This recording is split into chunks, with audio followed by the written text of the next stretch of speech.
Boa noite. Um projeto de iniciativa popular que no momento não é de ninguém. O Senado devolveu à Câmara o pacote das 10 medidas contra a corrupção. E a Câmara disse que espera uma decisão do plenário do Supremo para ver o que fazer. Isso porque, no final do ano passado, um ministro do tribunal determinou que os deputados votem novamente o projeto, alegando que ele não poderia ter sido desfigurado. Em meio a esse jogo de empurra, a PF deflagrou uma nova operação, desta vez para apurar suspeita de pagamento de propina nas obras da hidrelétrica de Belo Monte. E você vai ver também. Aumenta para R$1,5 milhão o teto para usar o FGTS na compra da casa própria. Os detalhes das mudanças no ensino médio, sancionadas hoje pelo governo federal. O herdeiro de uma das maiores empresas de eletrônicos do mundo é preso na Coreia do Sul. Os prejuízos causados pelo atraso nas obras de uma importante estrada de ferro. Sem a Transnordestina, é mais barato trazer minério da Espanha do que do Piauí.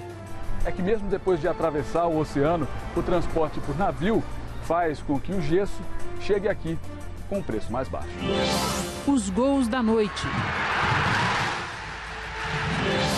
E não tem crise no comércio popular para o Carnaval de São Paulo. A expectativa é de aumento nas vendas.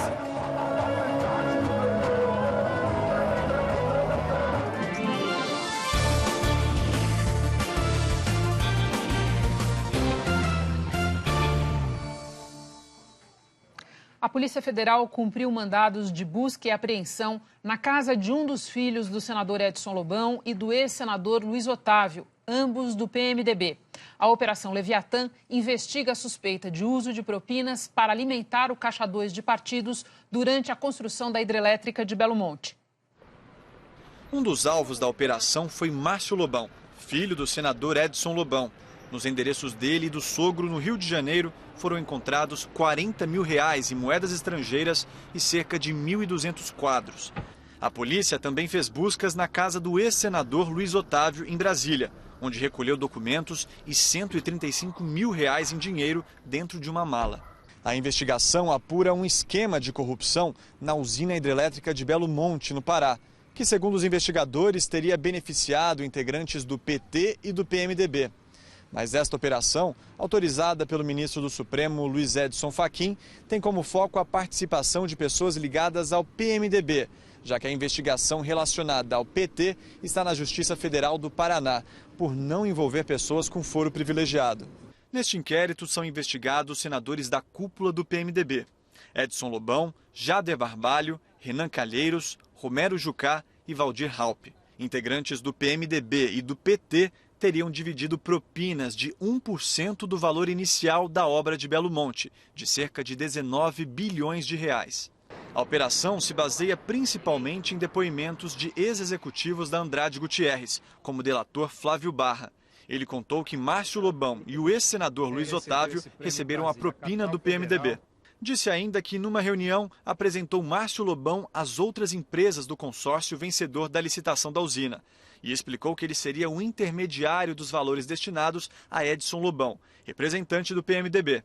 Os pagamentos, tanto ao PT como ao PMDB, foram feitos em sua maioria por meio de doações eleitorais, principalmente em 2012 e 2014. Em uma única ocasião, Flávio Barra disse que repassou cerca de R$600 mil em espécie a Márcio Lobão, na residência dele, no Rio.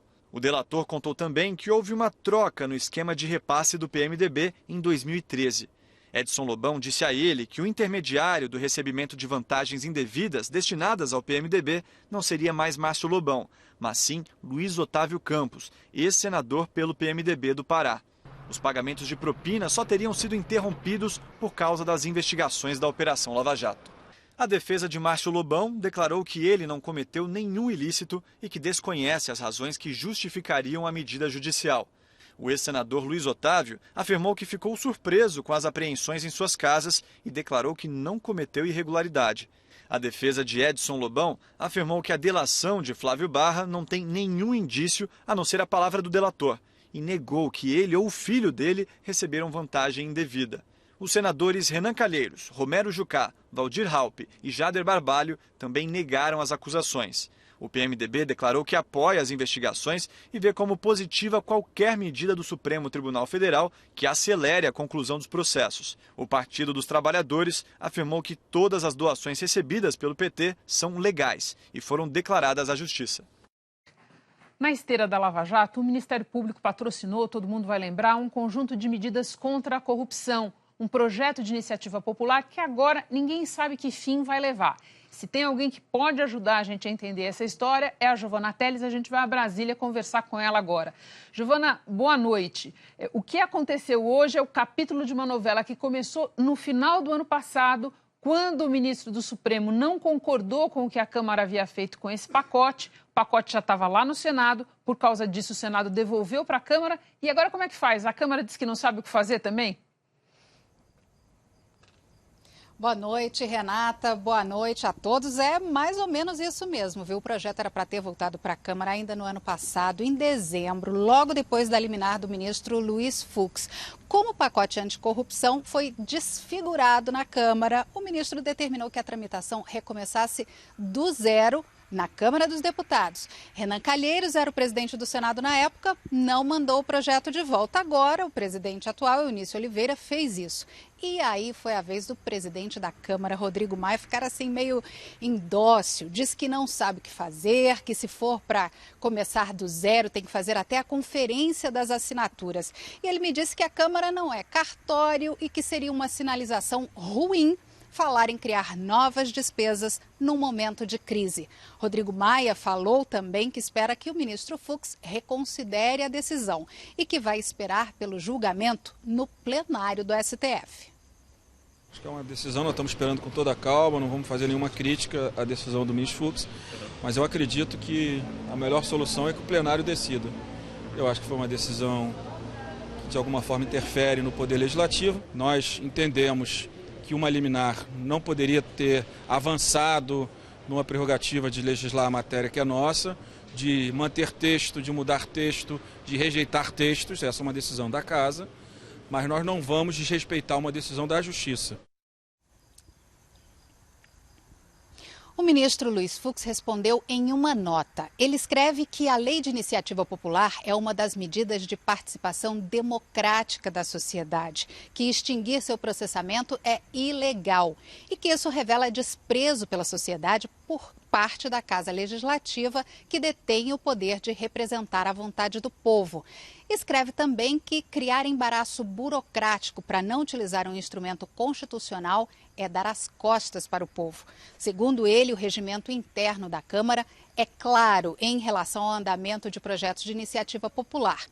Para o ministro, assim como a Justiça Eleitoral confere assinaturas de eleitores em caso de criação de partidos políticos, a Câmara também deve criar mecanismos para a conferência das assinaturas. Fux disse acreditar na serenidade do presidente da Câmara para manter a tramitação da lei. Renata. Giovana, você lembra da tramitação desse pacote na Câmara e de todas as iniciativas dos deputados no sentido de se autoproteger da Lava Jato e de outras investigações. Mas aquela não foi a única vez em que eles tentaram isso. Os parlamentares continuam tentando isso de várias maneiras. A mais recente, por exemplo, foi essa proposta de emenda constitucional que garantiria aos presidentes da Câmara e do Senado algo que hoje em dia só o presidente da República tem, que é a possibilidade de não ser investigado, não ser processado por fatos que tenham ocorrido fora do mandato dele. Exatamente, Renata. Foi ontem isso, né? E hoje ali no Senado até rolou meio um clima assim de ressaca, que eu vou falar já já. Agora, os presidentes da Câmara e do Senado disseram que não sabiam dessa PEC que Romero Jucá apresentou ontem e que ele acabou retirando rapidinho com a péssima repercussão que teve. Jucá, líder do governo no Congresso, conseguiu para a proposta dele 29 assinaturas, 2 a mais que o mínimo necessário para fazer a proposta andar. Hoje teve senador que assinou a proposta ontem e achou que devia dar explicações. Disse assim, que assinar não quer dizer estar de acordo com o conteúdo, seria apenas uma indicação de que o assunto tem que ser debatido. O senador tucano Ricardo Ferraço está tentando fazer tramitar uma PEC que vai num outro sentido, que proíbe que réus se tornem chefes de poderes. E aí valeria desde presidente da República até presidente de Câmara de Vereadores. Mas ele ainda não conseguiu nem as 27 assinaturas necessárias para fazer essa proposta andar, viu, Renata? Vai ser fácil conseguir assinatura para isso. Giovana, a gente sabe que tem também uma discussão de fundo em tudo isso, que é a questão do foro privilegiado, a existência do foro e a longa lista de autoridades que têm direito a ele. E hoje a gente viu, num outro campo, um ministro do Supremo se manifestar de uma maneira muito clara contra a existência do foro e todas as possibilidades que ele oferece. Exatamente. O ministro defende que é preciso restringir o foro, né? Ele disse que só em atos que o político tenha cometido no exercício do cargo ou em função do cargo que ele ocupava é que deve ser mantido o foro. Barroso afirmou também que o foro é um mal para o Supremo Tribunal Federal e para o país. Ainda não tem data para o plenário do Supremo discutir essa questão. E a gente separou alguns trechos em que o ministro explica os argumentos dele. Eu acho de longa data que o foro privilegiado é ruim para a justiça, é ruim para o Supremo e é ruim para o país. Se for um fato praticado quando ele era prefeito, portanto, antes de ser deputado, o processo não sobe para o Supremo, não tem foro privilegiado aqui. Se for um ato que não tenha nada a ver com a função de deputado, por exemplo, espancou a mulher, também eu acho que não deve ter foro privilegiado. Nenhuma Corte Suprema do mundo funciona assim. Mas há uma outra consequência. Eu acho que traz desprestígio para o Supremo. Porque o Supremo não é aparelhado para fazer isso, não consegue fazer isso a tempo e a hora. O procedimento aqui é muito mais complexo e, portanto, passa a impressão compreensível de que tudo funciona bem no primeiro grau e de que tudo funciona mal aqui.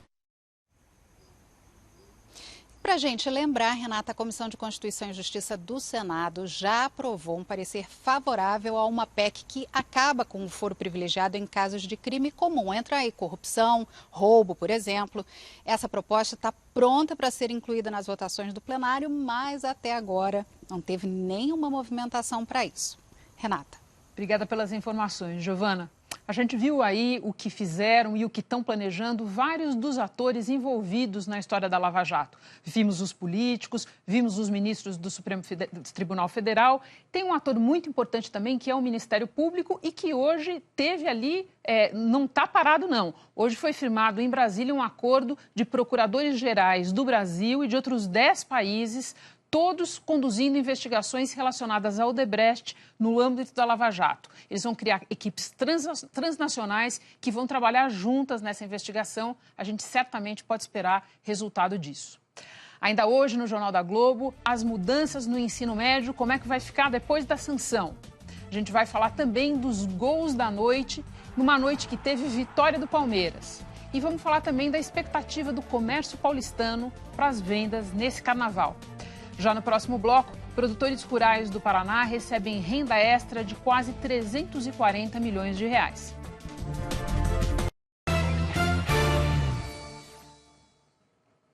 O índice de atividade do Banco Central mostrou uma retração violenta da economia brasileira em 2016. 4,34%. Isso é bem pior do que o mercado e organismos internacionais estão prevendo para o resultado fechado do ano passado, que a gente está vendo aqui, e que isso vai ser divulgado pelo IBGE, o oficial, no início de março. Importante lembrar que esse índice do BC, embora considerado uma prévia do PIB, tem diferenças em relação ao índice oficial do IBGE. Ainda assim, indica um resultado desastroso para o país. Subiu para R$1,5 milhão de reais o valor máximo do imóvel que pode ser financiado com o fundo de garantia. Esse teto só vale para a compra de imóveis residenciais e novos até o final do ano. É um valor temporário. Começa a valer na próxima segunda-feira, 20 de fevereiro, e dura, como eu disse, até o final do ano em todo o país. Jogo rápido entre Meirelles e Pezão. Governador Pezão.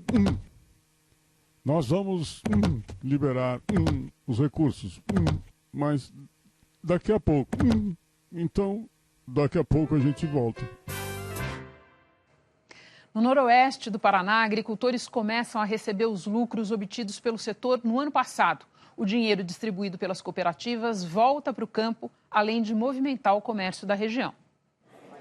É como um prêmio acumulado da Mega Sena. Mas ganhar não é uma questão de sorte, e sim de muito esforço no campo. Tem que trabalhar, tem que suar para poder vencer essa batalha aí. São cerca de 338 milhões de reais que estão sendo divididos entre mais de 20 mil produtores rurais da Coamo, a cooperativa de Campo Mourão, uma das maiores da América Latina. O dinheiro, chamado de sobras, faz parte do lucro obtido principalmente na venda dos grãos produzidos nas regiões norte e noroeste do Paraná. Em 2016, as 70 maiores cooperativas agropecuárias do país faturaram 123 bilhões de reais, 15% a mais do que em 2015. Os preços das sacas de soja e de milho ajudaram bastante nesse resultado positivo. Os preços subiram muito, porque o dólar estava bem alto, né? Chegou de 3,12 até 4,16 reais por dólar, e isso ajudou muito nos preços, e a bolsa também subiu um pouco, né? Seu Carlos, que cultiva soja e milho, chegou ansioso para saber quanto vai receber. Eu estou aqui sentado esperando para ver quanto vai pegar, né? Se a bolada for boa, eu vou ficar sentado. Se for fraquinho, eu vou cair, né? Seu Carlos, e agora o senhor vai receber 57 mil reais de sobras. Agora fala para mim, com esse valor que ele falou aí, o senhor fica sentado ou cai? Nós vamos ficar aqui mais um pouco, descansar mais um pouco. Senão, se ele levantar, ele cai.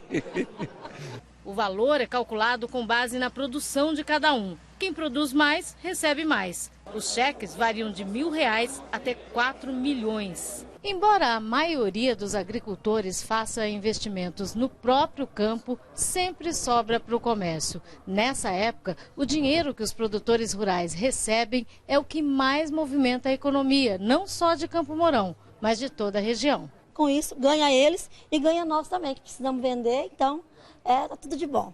O Ailson saiu da cooperativa e foi direto para a loja. Levou junto o filho Elton, que finalmente pôde escolher o tablet que queria. Faz dias já que está cobrando, falei, tem que esperar a sobra. Apesar que não tem tanta sobra assim, né? Mas... Mas dá para dar o presente? Dá para dar o presente. Agora já está no bolso? Agora é só comprar. Daqui a pouco, os gols da noite.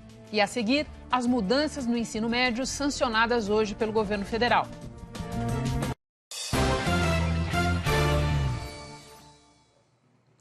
Às pressas, Donald Trump convocou hoje uma entrevista coletiva. Dos 80 minutos, boa parte foi dedicada a ataques pesados do presidente americano à imprensa. A gente vai a Nova York conversar sobre isso com o correspondente Felipe Santana.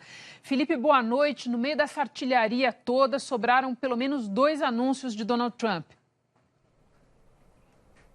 Isso, Renata. Boa noite para você, boa noite a todos. Seus anúncios foram os seguintes. Ele disse que vai lançar uma nova ordem executiva sobre imigração para substituir aquela que foi barrada pela Justiça, que proibia a entrada de pessoas de 7 países de maioria muçulmana.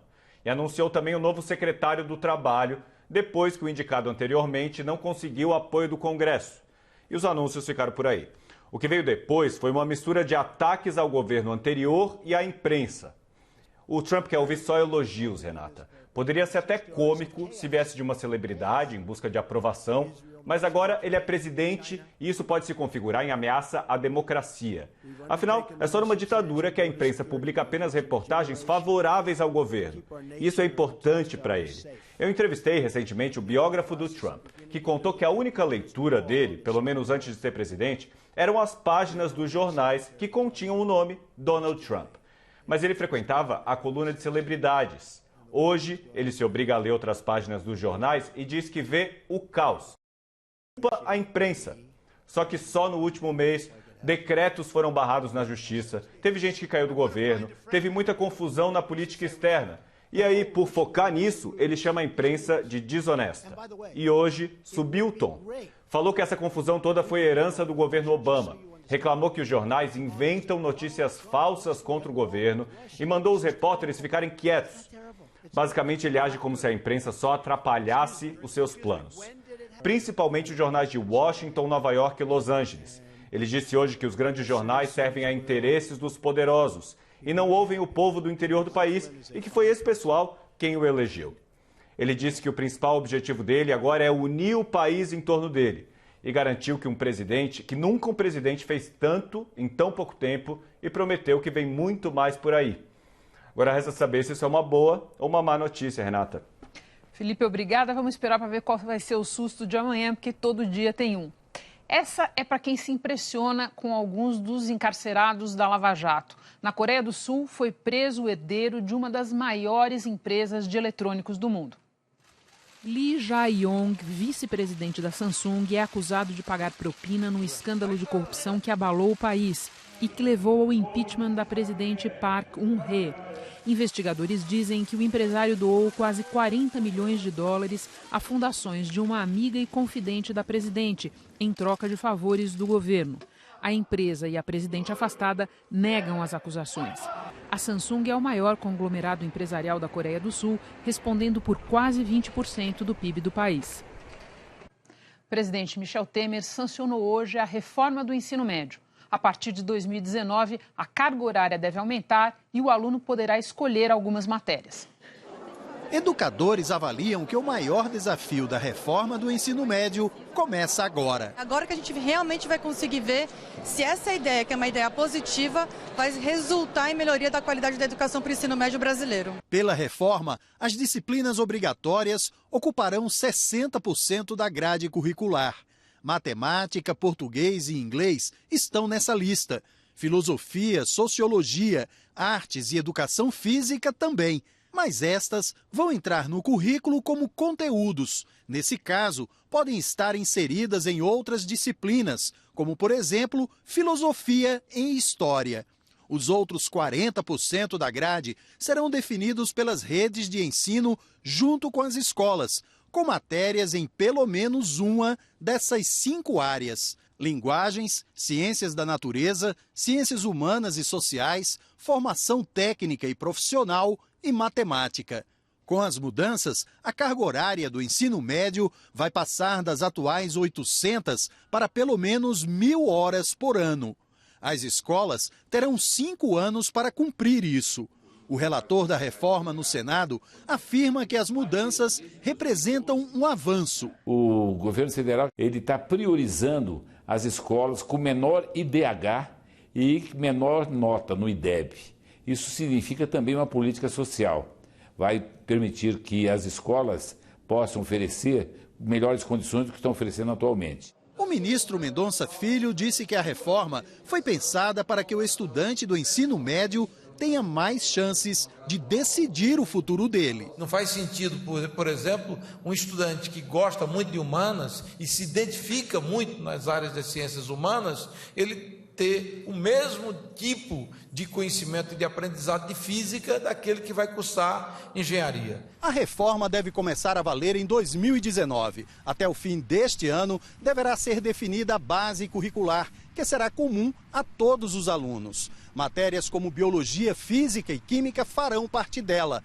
E com o aumento da carga horária, o Ministério da Educação acredita que até 2024, pelo menos 25% das escolas vão funcionar em período integral. Daqui a pouco, a expectativa do comércio para o Carnaval de Rua em São Paulo. E a seguir, os reflexos do atraso nas obras da ferrovia transnordestina.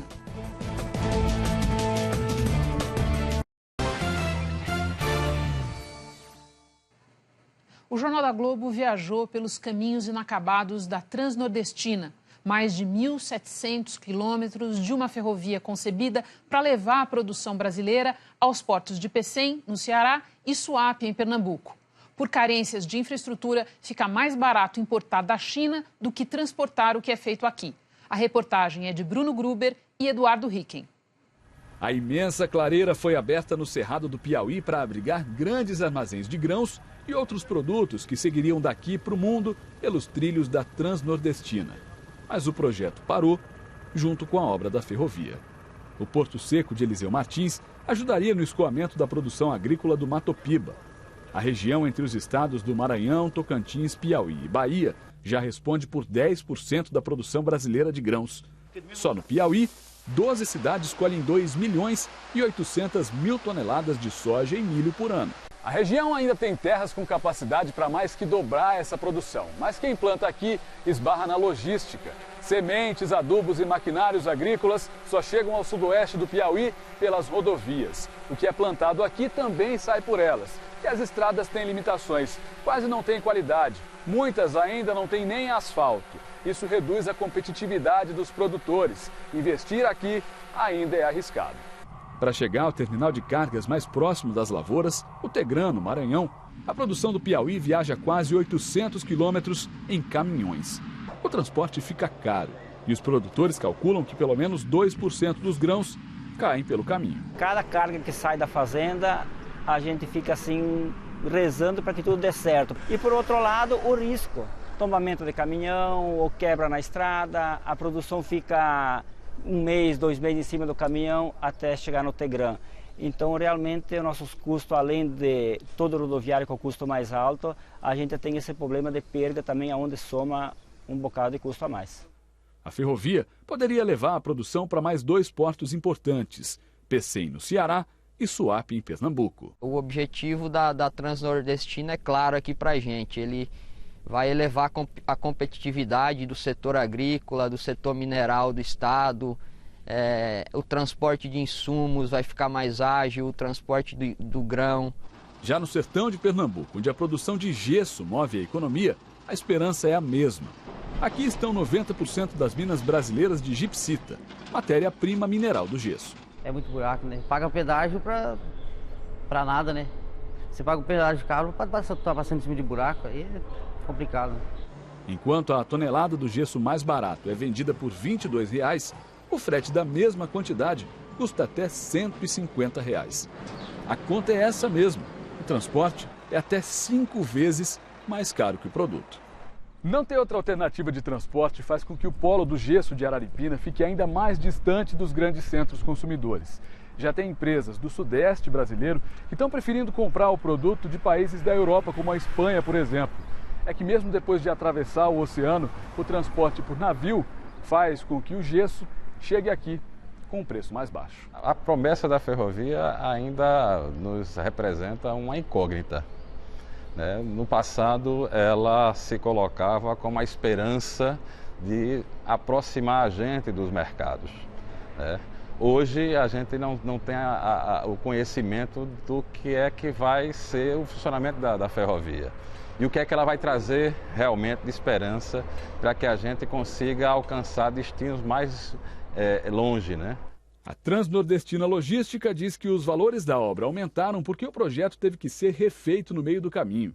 Agora, enquanto todos os gastos não forem detalhados e revistos, o Tribunal de Contas da União proibiu o repasse de dinheiro para a finalização da obra.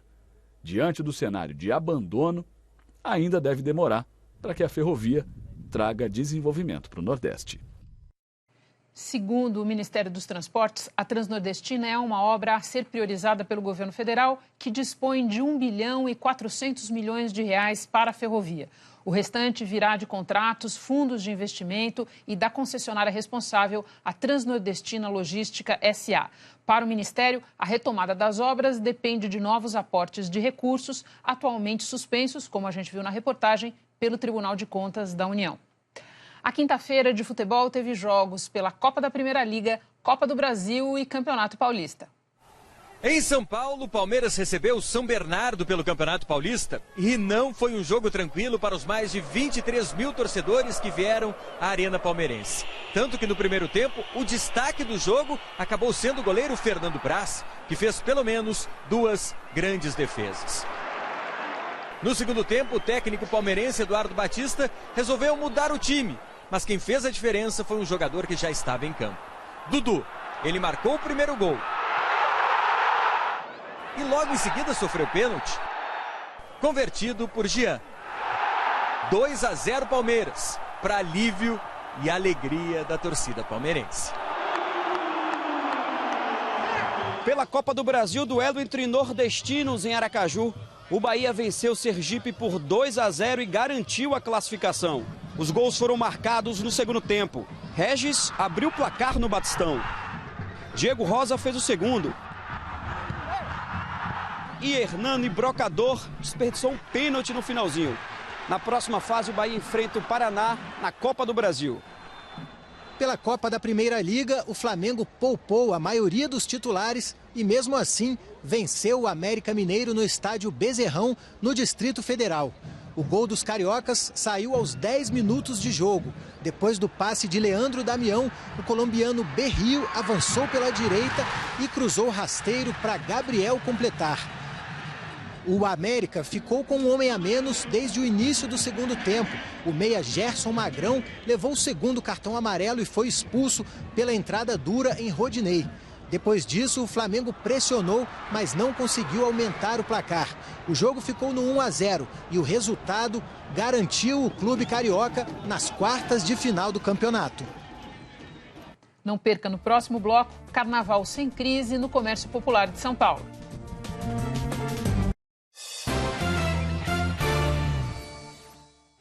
O Carnaval de 2017 deve movimentar 5 bilhões de reais, prevê a Confederação Nacional do Comércio de Bens, Serviços e Turismo, a CNC.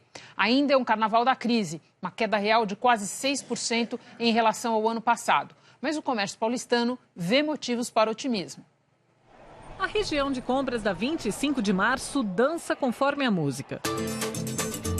E se agora tá tocando samba, o negócio é ganhar dinheiro com o carnaval. Se véu na cabeça. Coloquei para experimentar e gostei. Ela vai desfilar num dos quase 400 blocos de rua autorizados pela Prefeitura de São Paulo nesse carnaval.